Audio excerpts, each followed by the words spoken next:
Is Islam Makhachev a weight bully? Before I get into that, if you're new here, make sure you subscribe as I have brand new videos every single week.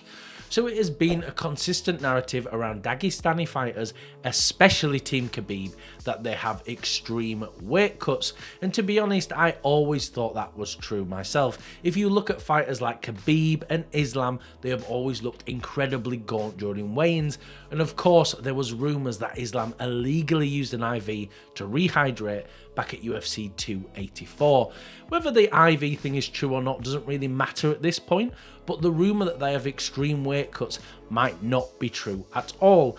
The California State Commission actually weighs their fighters the day before and the day of a fight. So let's take a look at the main card for UFC 311 and what everyone actually weighed.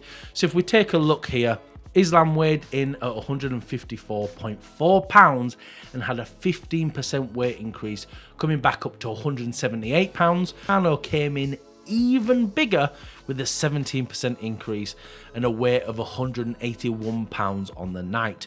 What's interesting is though, we always knew fighters roughly cut 20 pounds of water weight, but it was always rumoured that Islam was cutting a lot more, and that's why he seemed to have such a big advantage, but that's clearly not true. You can look here, it's all in black and white.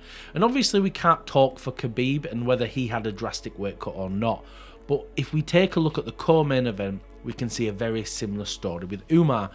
Umar came and weighed in at 135 pounds and then weighed in at 156.8 pounds with a 16% weight gain, and Merab had 17% gain, moving from 134 to 156 pounds. So Umar was technically over the lightweight limit the night of the fight, which is 2 divisions above. And what I find so interesting is that most of these fighters seem to be cutting the same amount of weight. Just imagine if everyone moved up and fought their natural weight classes, they'd be less drained, probably have more energy, and I imagine the fights would be even better and there'd be longevity for the fighters in their careers. Now, it is quite different though when we look at someone like Jiri Prochazka. He does fight at his natural weight. He came in at 204.5 pounds and then only had a 2% increase at 208.2 pounds. Then Jamal Hill had an 8% increase, but he weighed 221 pounds on the night, and that's quite a big size advantage over Jiri. It's literally a weight class above. So I'd really like to see Jiri take those steps like everyone else is, cut to middleweight and move down to 185 pounds. I think he could cause some real problems in that division and become a 2-division champion. And to be honest, there's not much left for him to do at 205 pounds, especially with Alex Pereira still being the champion, because he's not going to get a title shot anytime soon. Then we have Sergey Angelton Almeida. It's pointless even really looking at the heavyweights. We know these guys don't usually cut any weight, but they do cut weight right at the top of the division. Say someone like Tom Aspinall, I know he cuts down to 265, and we know Brock Lesnar used to cut a lot of weight, and making 265 was a real struggle for him.